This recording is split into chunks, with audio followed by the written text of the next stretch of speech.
자, 반갑습니다. 배동찬 교수의 맛있는 좋은 이야기 배동찬입니다. 자, 여러분 반갑습니다.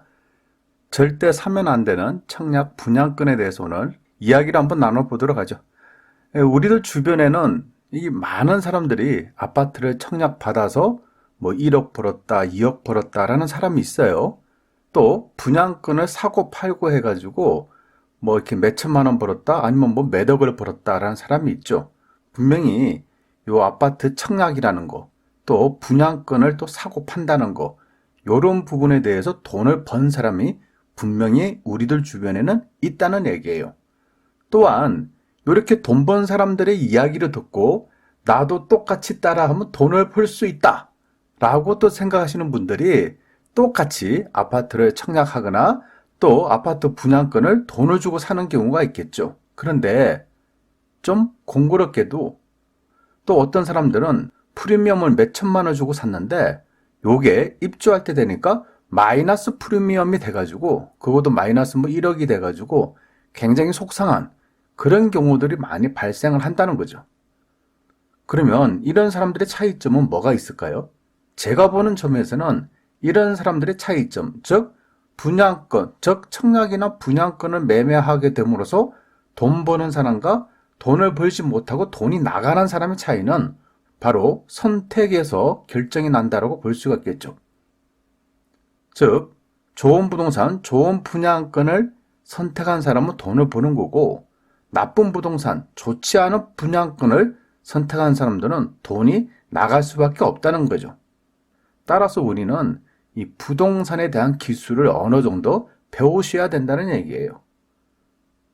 따라서 오늘은 청약이나 분양권 매매에 관해서 꼭 들어가면 안 되는, 꼭 청약하면 안 되는, 꼭 분양권을 매수하면 안 되는 그런 부동산에 대해서 한번 설명을 한번 해보도록 하겠습니다. 먼저 첫 번째로 보셔야 될 거는 평당 분양가가 높은 경우, 요런 거는 사면 안 돼요. 예를 들어서 서울 같은 경우에 현재 거래되고 있는 평당, 기존에 있는 아파트 가격이 평당 2,500만 원인데 새로 분양하는 아파트가 평당 2,800만 원이다. 그러면 비싸다 싸다? 비싼 거예요. 비싸니까 들어가시면 안 된다는 거예요. 따라서 평당 분양가가 높은 경우에는 위치고 뭐고 다 필요 없어요. 일단 비싸면 안 들어가야 되는 게 원칙이라는 거예요. 우리가 그런 경우 한두 번 본 건 아니지 않습니까? 지방도 마찬가지예요. 무조건 분양 가격이 비싸면 안 들어가는 게 대원칙이라는 얘기예요. 두 번째로 본다면 분양 금액이 5억이라면 계약금 5천만 원, 중도금 3억, 잔금 1억 5천이라고 가정합시다. 그러면 계약금이 5천만 원인데 갑자기 특별 할인이라고 세일을 합니다. 계약금 1,000만 원 이렇게 하는 경우가 많죠. 그런데 더 웃긴 거는 계약금 1,000만 원도 안 되는 900만 원 이라고 홍보하는 데도 많다는 얘기예요. 심지어 계약금 500만 원만 납부해라. 그러면 32평 아파트가 여러분께 된다.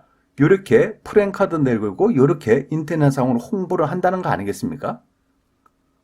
어떻게 보면 이 아파트는 안 팔린다는 거예요. 즉 분양이 제대로 안 된다는 거죠. 그러니까 헐값이라도 막 던지는 거예요. 특히 여러분들이 꼭 알고 계셔야 될 부분은 뭐냐라고 하면 제가 계약금 1,000만 원 주고 이 아파트를 분양받았어. 분양받았는데 잘못 받았다는 걸 깨달은 거예요. 그러면 저 계약 파기하고 싶어요. 계약금 1,000만 원 요거 저거 포기할게요. 여러분이 계약금 1,000만 원을 포기한다고 해서 요 계약이 파기가 되나요? 어떻게 보면 참 쉬워 보이죠. 그런데 말입니다.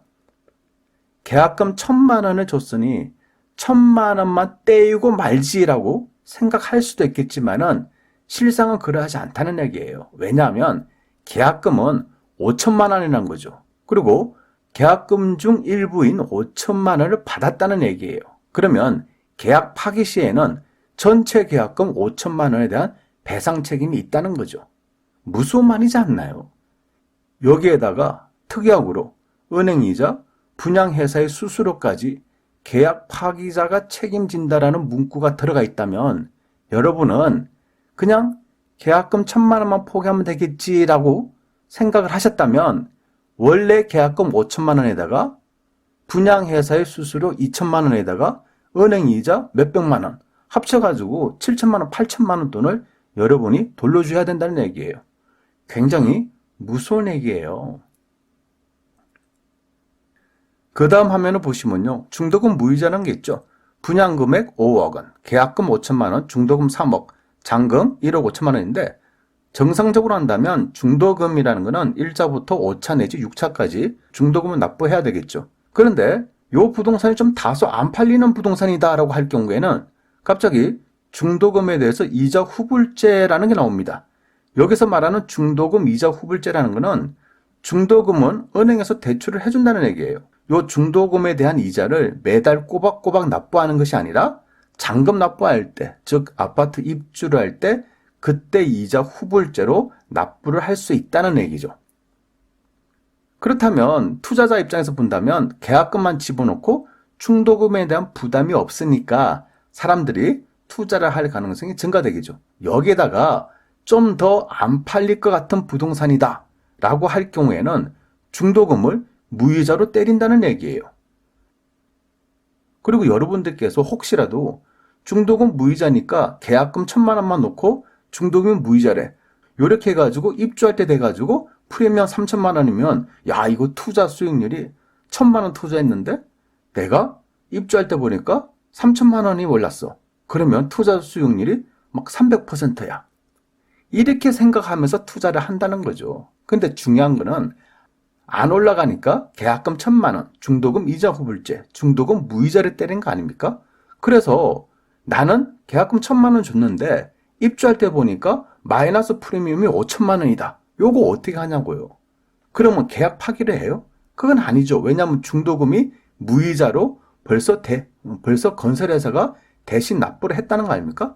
중도금은 납부한 이상 여러분들은 요 아파트에 대한 분양권을 파기할 수가 없다는 거예요. 만약에 파기가 가능하다고 한다면 앞서 말씀드렸죠. 원 계약금 5천만 원에 요 중도금에 대한 전부 이자, 은행 이자를 또 전부 달라고 하고 분양회사의 수수료까지 기타 등등 비용까지 해가지고 여러분한테 1억 가까운 돈이 청구가 된다는 얘기예요.